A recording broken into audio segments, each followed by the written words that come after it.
Welcome back, everybody, to the New Orleans Saints franchise. We've reached the 10th game of the season. It's also the halfway point of our division schedule, as we've already gone 2-0 against the Buccaneers once and the Falcons last week. Now it's our second meeting against Jason Tracy and the 4-4 Tampa Bay Buccaneers. It could be any of these teams that win the division this year. It's going to be fun down the stretch to see how the standings shake out. The first time we played the Bucs this year, it was a 34-27 win, where we started to establish our ground game identity behind Alvin Kamara. It does seem like the Bucs want to try building around Jason Tracy, and he's improved from year 1 to year 2, and he is 1-2 in games against us. Couple upgrades here as we go blocking for tight end Eddie Lovelock, the rookie, who has seen a few snaps here or there, and then Justin Medlock, who has so much talent. I've wanted to see his awareness rating get better, because he's gotten snaps this year, but hasn't been productive. There's so much untapped potential in his game.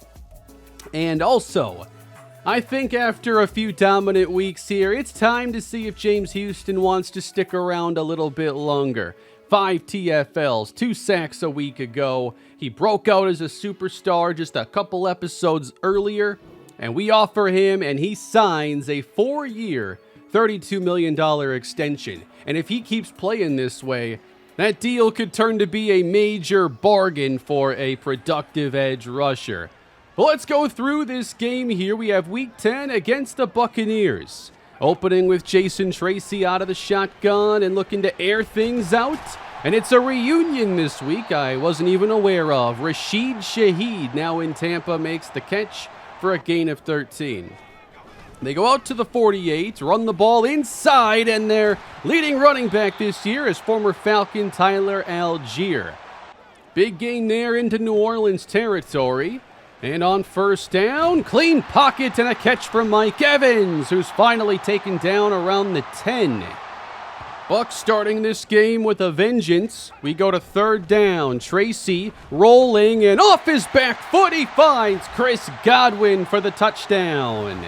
The Buccaneers march right down the field, put 7 on the board. So how about Trey Lance after we played a really clean game against the Falcons last week? Didn't pass the ball great, but everything else was pretty flawless. Trey Lance, 5 touchdowns, 5 picks on the year. Deep play action and connecting with Chris Olave in Tampa territory. Really impressive throw there. At their 37, now we go short for Olave, and he picks up about 9. Usually it's the running game standing out here early, but not today. Caught by Kevin Blackwell, and the rookie takes off to the end zone, and we answer right back with 7 of our own, doing it through the air just like Tampa did. Bit of a high-flying start to this game. Let's go to the second drive. Tracy empty, looking to throw, and down he goes. He gets sacked by Brian Bresee. Close to his first 10-sack season. Third down and 18. Tracy with time, looking deep in. It's caught by Mike Evans. The last 2 years, third and long has not been an area where I feel confident in getting the stop. We then sack Tracy again with James Houston unblocked. How do you forget about a guy who's played as well as he has? How about this third down? Tracy rolls away, heaves it, and it's knocked down by Paulson Adebo. Second time we get the job done at least. And of course, we always want to establish the run early. Alvin Kamara getting wide, a good block from the fullback Gilliam, and a first down run. Out to our 34, Lance back to throw again, trying to lay this into Kevin Blackwell, and that one sailed way off the mark. 3rd and 10 now for Trey Lance. Trying to thread one for Chris Olave, and that gets batted down by Carlton Davis. Nothing on the second drives for either team. We're in the second quarter now. Play fake Tracy, and unloads downfield. Cut by Evans, working against Tommy Tomlinson there. And Tracy looking comfortable early on. They pitch it out. Algier on the edge, getting outside for a first down and a gain of 19. Buccaneers' second trip inside the 10. 3rd and goal. Pressure on Tracy, rolling left, and eventually taken down by Tyler Rhodes. We keep the Bucs out of the end zone, but they do retake the lead. 5 and change to play in the first half, and the Bucs stuffing Alvin Kamara on this run. Was really tough to get the ground game going, putting more stress on Lance and the offense, and the coverage was just too good on a lot of these throws. Buccaneer ball up by 3. Defense coming out, not playing a great first half. Now Tracy's got time, takes a shot for Evans, and he gets behind Lattimore, his best friend, for the touchdown. We're giving up way too many big plays. We have such a hot and cold pass rush. Been trying to wrap my head around the defense this year and why they can look great one week and awful the next. 17-7. And again, every third down seems to come down to Trey Lance. And after opening 4 of 4, he missed his next 7 passes. They've already got 17 here in the first half. Can the defense keep him from getting any more? Tracy seeing everything. He hits the whole shot there to Mike Evans. Cover 2 was getting beat for big plays left and right. But it didn't seem it mattered what we played. He gets a step on Lattimore and hauls this one in. What a first half for Mike Evans. And the Bucs driving again. Tracy knocked down this time. That's Tomlinson on the coverage. At least somebody made a play. But how about actually getting off the field? Not gonna happen. Leaving the tight end all by himself. No coverage we called seemed to be the right one. Tracy on 3rd down. Rolling right. He dives in for the touchdown. It was just one of those days. The defense could not make a play. They had a big letdown against Tracy last year in the second meeting. And there just wasn't enough going right offensively. The ground game wasn't doing their job on early downs, and we just couldn't throw the football. Mike Evans, meanwhile, more yards than our whole offense at this point. 24-7, and downfield, it's caught by Shaheed. Again, cover 2, getting shredded. Tracy seeing the field extremely clearly. And the Buccaneers end up adding 3 more, going up 27-7, putting us in a position where the second half was going to have to be a perfect game. At the very least, we got the ball first to try and reestablish the offense. 3rd and 10, with Lance under pressure, gets it away. One of his best throws of the year, hauled in by A.T. Perry.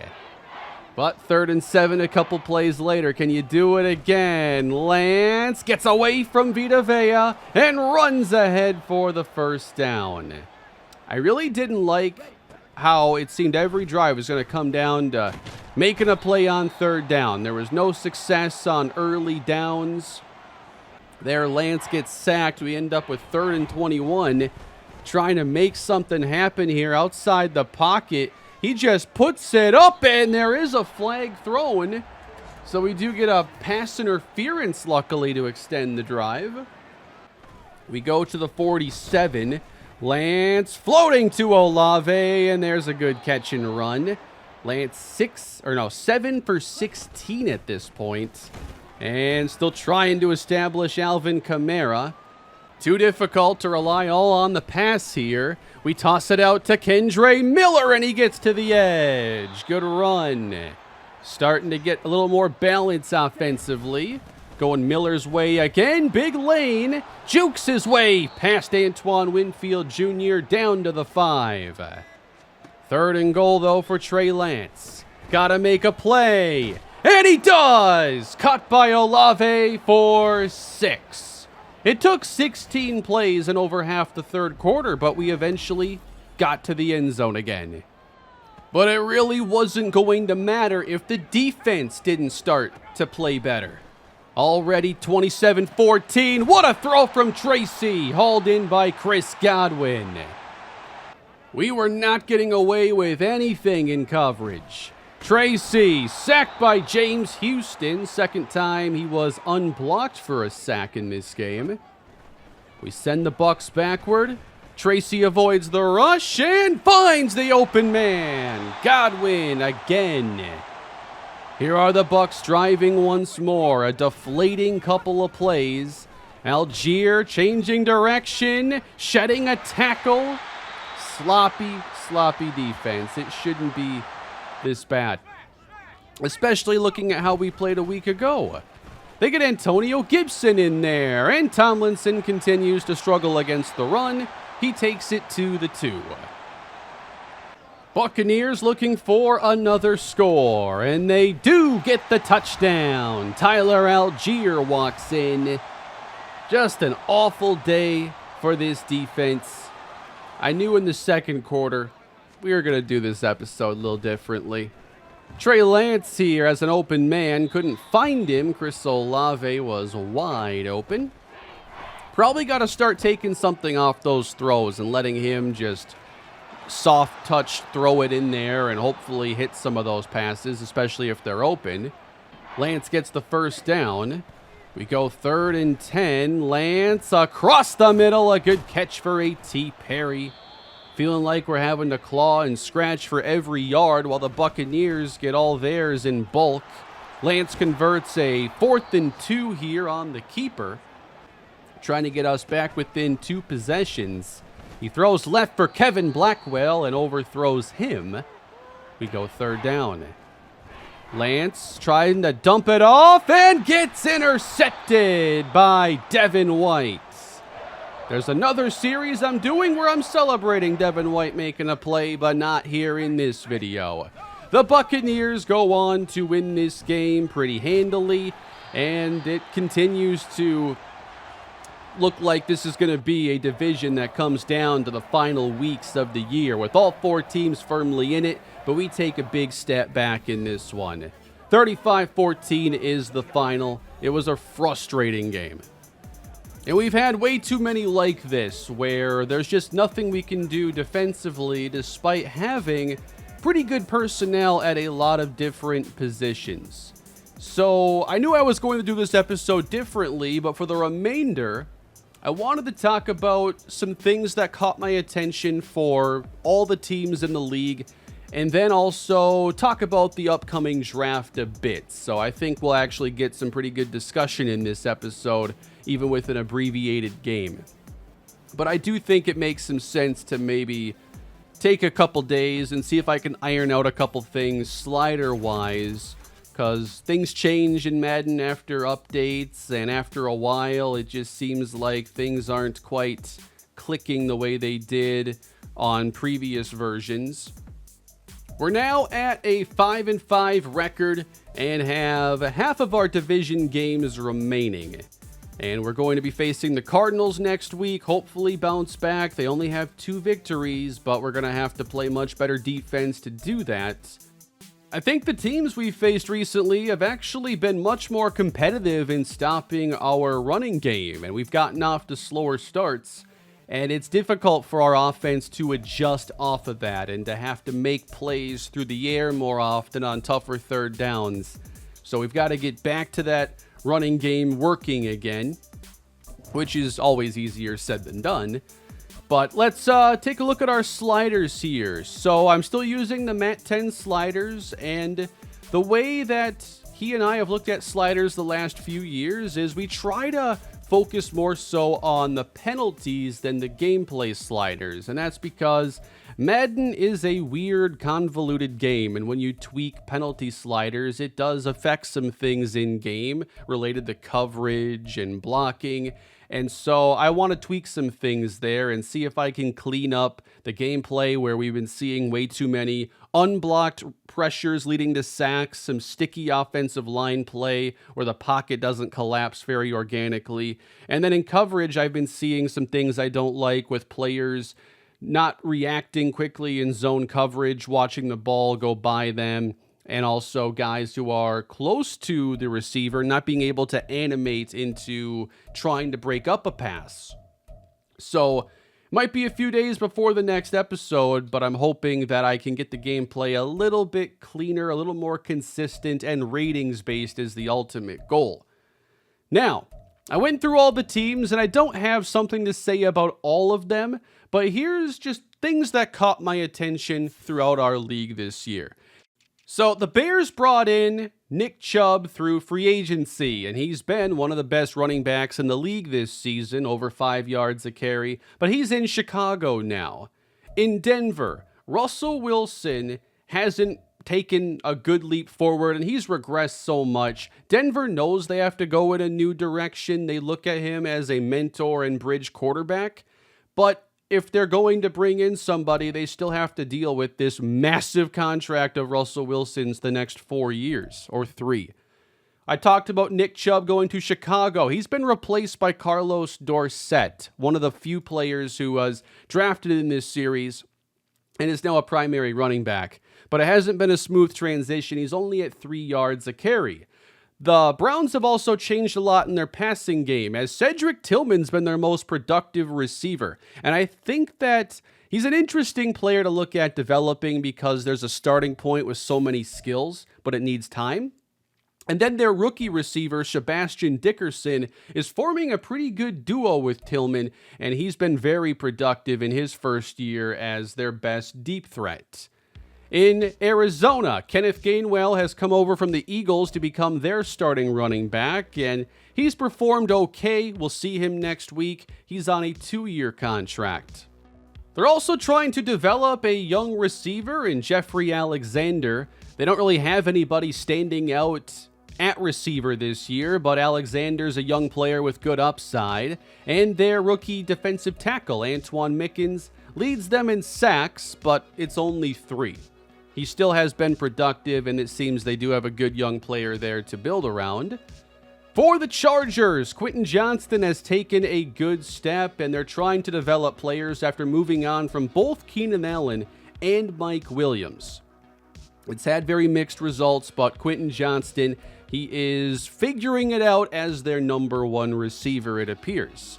Now, in Kansas City, Patrick Mahomes has not thrown a single interception.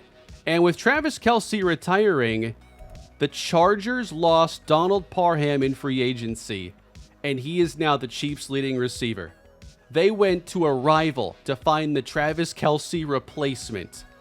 Nobody in the West can catch a break with the Chiefs. Over in Indy, Anthony Richardson is quickly becoming a superstar quarterback. He has 20 touchdown passes this season. Jonathan Taylor missed a few games. That gave Jadarius Roby a chance to play. Wasn't on Taylor's level, but he did get some good initial experience. But it's hard to see him having a future with the Colts with Jonathan Taylor in the way. And Chris Posey, they took him number 2 overall after season 2. And this has been his big breakout season as a pass rusher. And I don't think his ratings are even all that great for pass rushing, but if he's already getting 7 sacks, this might be a really scary player to keep an eye on. The Commanders' Sam Howell has not played great. They're still considering him a potential quarterback of the future. I'm not sure I buy into that. They do have DeAndre Hopkins, which I didn't realize. The Cowboys' leading rusher is Deuce Vaughn, despite having Tony Pollard. Their leading receiver is Matthew Rutherford, despite having a healthy CeeDee Lamb. Rutherford was a second-round pick a couple years ago, and he's been a really solid addition for that offense. The Eagles have DeAndre Swift as their lead running back, but I'm really intrigued by their second back. Khaled Thomas was a second-round pick last year, and I think they can move on from Swift and start to use Thomas as that lead back maybe next season. With the Giants, Daniel Jones is in the same situation Russell Wilson is. There's some money still on the books for future years, but they're going to be looking for a new quarterback in the offseason most likely, and we do actually have an intriguing quarterback class this year. New York currently holds the number 1 pick in the draft. The Jaguars defense has a breakout rookie in Marcus May, who has 4.5 sacks and 10 tackles for loss. I expect him to be one of the best defensive rookie of the year candidates. Juwan Johnson in Green Bay has 31 touchdowns, 343 yards. It's not like amazing production, but that's what he's doing in Green Bay. For Carolina, Bryce Young has played okay. Miles Sanders has actually been great this year, and they're firmly in the playoff hunt. The New England Patriots are all in on Mac Jones. He's played well this year, and they've already extended him, so they need him to continue playing this way. With Mike Williams as the number 1 receiver, Mac Jones has earned a 4-year deal. Ramondre Stevenson is playing well, but I think they're trying to get Alex Elam ready to be their lead back soon. And he's gotten a fair amount of production this year behind Stevenson. One of the biggest stories of our year, though, has been the success of Tyler Huntley helping the Raiders compete in the AFC West. He's having the best year of his career, his first chance to really start. I can't wait to see what kind of a deal he gets in the offseason. The same is true for Jameis Winston.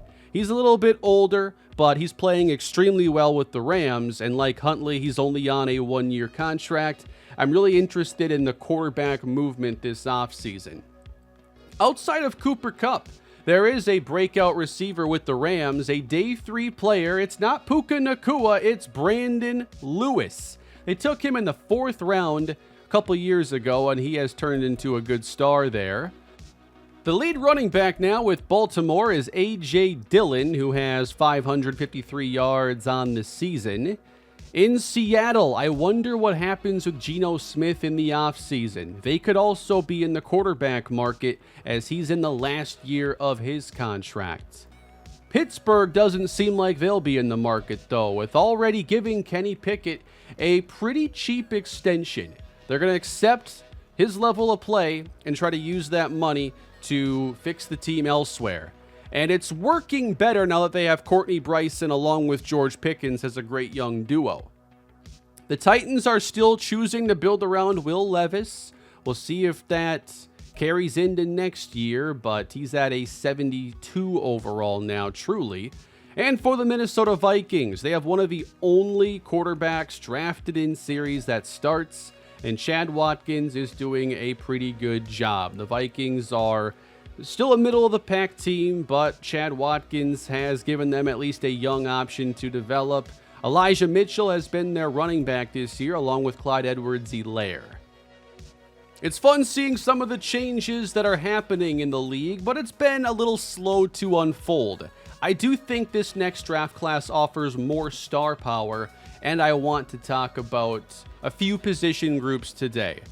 We do get the scenario for a spotlight player. We have the receiver Landon Priestley, who is a wideout, and he is a deep threat. He has great speed, as you would expect, and he has good route running.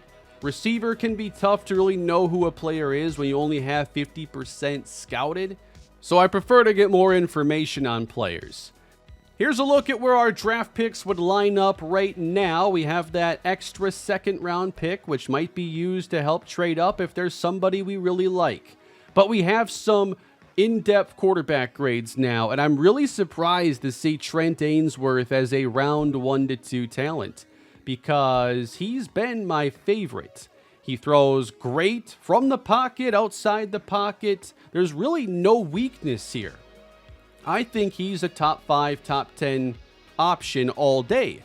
But it's Blake Westbrook who on paper is apparently the better quarterback. He has an excellent arm. He too is great from the pocket, but Ainsworth is better outside the pocket. So both seem to be great options. I'd be happy with either one, but Westbrook has the better grade. There are a couple other quarterbacks that are definitely starting caliber. I think this draft class is going to give plenty of teams options next year. It's just a matter of, will we be one of those teams that selects one? Nathan LaFleur, I think, is a decent option outside of that top tier. I like Hunter Boone a little bit more. He has a great, strong arm, but should develop to throw outside the pocket a little bit as well.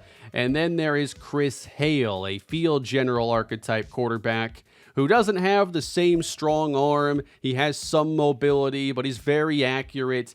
I just think there are great options, and I've put a few on our board, but I'm mainly focused on Ainsworth and Westbrook if we get serious about a quarterback. What I'm assuming when it comes to Westbrook's grade being better is that one of those A traits of his, maybe his medium accuracy, is really high.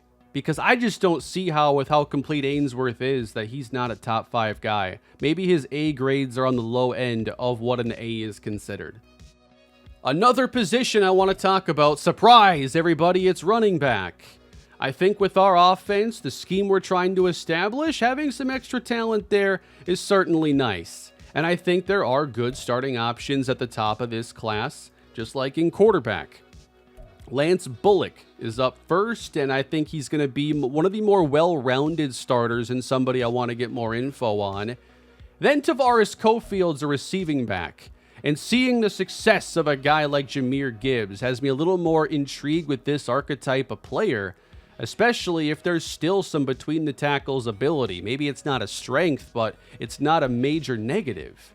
Lindsey Bryant, good speed, okay athlete overall. I'd probably need some more information. Like receiver, running back is one of those spots where at 50% you don't really have the full picture of a guy's skill set, and there are so many skills that go into the position, so you need 75 or higher. But there are contributors and starters I like in this draft. I want to be prepared in case we don't have Kamara next year and have the chance to maybe take someone who could lead us in the future. I'm also looking at wide receiver, as nobody's really broken out as that true dominant number 2 opposite Chris Olave. And Donald Ryans, if we have a chance to take him, something went wrong, because he's going to go in the top 5, and he's just a can't miss. He has so many boxes checked at the position. But there are other players I like, and I think there's a better blend of archetypes this year. Malik Akins will probably have a lot of overlap with Chris Olave, but I think he'll be more than a deep threat. He looks really dynamic. Theo Hopkins is also a deep threat. He's only like 164 pounds, but he has good release, good deep route running. He's certainly a starting option, I think. But if you want a little more size, there's still good athletes at the position like Terrence Richards, who's not a developed route runner, but there's other things to like, and he's a good run after the catch player. Justin McGee is another player that's on my board. And I just need to get some more information on these guys. I think I have one receiver scout who will give us a little bit more on certain players like Chad Binns here. But receiver's a good position to spend those like focus player spots on. So I did choose one player from each of those 3 positions to be my super focus in-season scouting players. I wanted more info on Chris Hale, Terrence Richards, and then running back Tavares Cofield, who looked potentially dynamic. Here's a look as well at the mock drafts that we've seen. I like how it's unfolding because some of my favorite targets aren't even on the board here. Chris Hale might be first, second quarterback off the board if they really show that Ainsworth is available later. They have us taking a tackle. That's probably not going to happen. But they also have Westbrook now falling after going number 1 in the first mock. He's suddenly down 21 spots, and I don't know why exactly. But imagine us having extra picks and not having to move up for a quarterback at all. They have Cofield going in the first round, so he's a running back that looks to be a starter next year. I wish I had more draft stories. I can't sort by those in this game. I just kind of get what I get here for 3 weeks, and if I don't see it, I lose the information. But I am really looking forward to this year's offseason. I think we still have a chance to be a playoff team this year, but this year's class just has a lot more to offer. But I think that it's good to maybe take a couple days and see if I can iron out the sliders, at least improve them slightly for the home stretch now, the next 7 games to decide the future of this series. We're 5-5. Now a 7-game sprint to the finish, beginning with the Arizona Cardinals. I know it was a different episode, but I hope it was valuable to see a little bit deeper look at the league and to talk about the upcoming quarterback, receiver, and running back classes. Let me know what you thought of the episode. Maybe 1 or 2 of these a year, especially during kind of a throwaway game, isn't too bad. But I hope you all enjoyed the episode. Please leave a like if you did. Subscribe if you haven't already. I'll see y'all next time. Have a great day.